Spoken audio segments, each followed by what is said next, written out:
दोस्तों आइए आज हम जानेंगे कृष्ण भगवान की संपूर्ण जीवन गाथा कृष्ण लीला भाग 2। चौथा, कृष्ण का जीवन। भगवान कृष्ण की साधना। एक साधक ने सद्गुरु से प्रश्न पूछा कि भगवान कृष्ण ने अपने जीवन में क्या साधना की थी।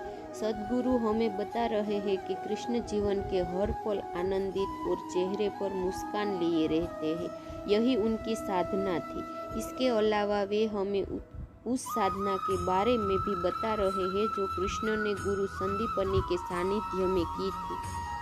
कृष्ण का ब्रह्मचर्य और उनकी लीलाएं।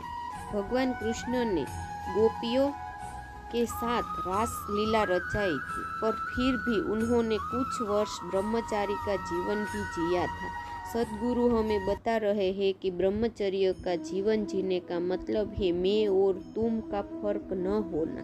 कृष्ण में ये गुण बचपन से ही था, जब उन्होंने माता यशोदा को अपने मुख में पूरे ब्रह्मांड के दर्शन कराए थे। जरासंध और शिशुपाल का अंत। शिशुपाल कृष्ण की बुआ का बेटा था। उसे कृष्ण से बहुत ईर्ष्या थी और वो हमेशा कृष्ण को अपशब्द कहता रहता था।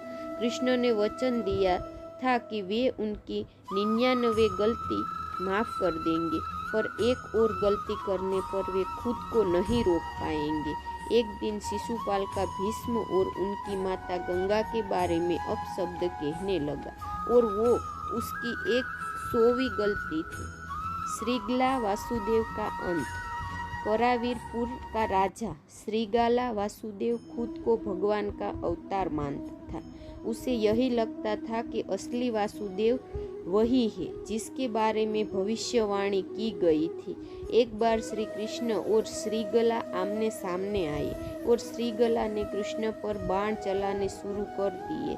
कृष्ण ने इशारों से उसे समझाना चाहा, पर वो नहीं माना।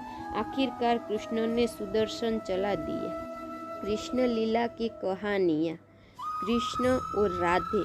कृष्ण ने राधे से विवाह करने का फैसला अपने माता पिता को बता दिया था, लेकिन फिर गुरु गर्गाचार्य ने जब ये बताया कि वे तारणहार हैं, तो उनके भीतर एक रूपांतर हुआ और उन्होंने अपना फैसला बदल लिया। कृष्ण और शेबिया। करावीपुर के राजा श्रीगला वासुदेव को मारने के बाद कृष्ण शेबिया को अपने साथ अपनी बहन बनाकर ले गए थे, पर शेबिया कृष्ण से क्रोधित थी क्योंकि वो श्रीगला को भगवान मानती थी। श्री कृष्ण ने एक दिन उसे श्रीगला की एक मूर्ति भेंट की और उसकी पूजा को कहा। फिर धीरे धीरे उसमें रूपांतर आने लगा। कृष्ण और यशोदा। जब कृष्ण छोटे बालक थे तब यशोदा के भीतर मातृत्व का प्रेम पूर्ण भाव था, लेकिन कृष्ण जब एक युवा में रूपांतरित हुए तो यशोदा भी एक गोपी की तरह उनसे जुड़ गई। कृष्ण और रुक्मणी। रुक्मणी ने कृष्ण को तब देखा था जब वे 12 वर्ष की थी। उसी समय रुक्मणी ने ये निर्णय कर लिया था कि वे श्री कृष्ण से ही विवाह करेंगी, लेकिन उसके घर वालों ने रुक्मणी का कहीं और विवाह करने का फैसला कर लिया। आखिरकार कृष्ण ने उन्हें उस स्थिति से निकाल लिया। छठा, कृष्ण की कृपा। द्रौपदी का चीरहरण बचाया श्री कृष्ण ने। पांडवों और कौरवों के बीच के जुए के खेल में हार जाने के बाद दुशासन ने द्रौपदी का चीरहरण करने का प्रयास किया। उस समय कृष्ण वहाँ मौजूद नहीं थे, वे द्वारका में थे। सद्गुरु हमें बता रहे हैं कि अगर शिष्य दीक्षित हो तो कैसे कृपा गुरु की मौजूदगी के बिना भी काम कर सकती है।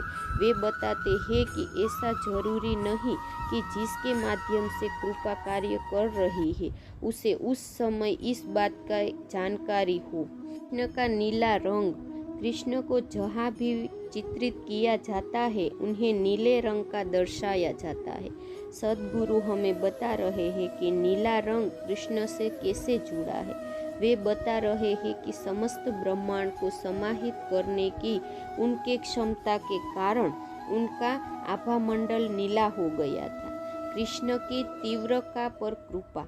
तीव्रता मथुरा में रहती थी और वो किसी बीमारी की वजह से अपंग हो गई थी। उसे किसी ने बताया था कि वसुदेव पुत्र थे, कृष्ण तारणहार है और वे उसे मुक्त कर सकते थे। सद्गुरु हमें बता रहे हैं कि कैसे त्रिवका ने कृष्ण को देखते ही पहचान लिया और फिर कृष्ण ने उसके अंगों को ठीक कर दिया। क्यों झेलने पड़े कृष्ण को कष्ट? एक साधक ने प्रश्न पूछा कि अवतारी पुरुष जैसे कृष्ण और शिव भी कष्ट झेलते हैं, मनुष्य के ऊपर कष्ट उनके प्रारब्ध की वजह से आते हैं, फिर अवतारों के जीवन में कष्ट क्यों आता है? तो सद्गुरु हमें बता रहे हैं कि शरीर धारण करने पर वे भी भौतिक जगत के नियमों के अंतर्गत आ जाते हैं। कृष्ण भक्त मीराबाई की कथा।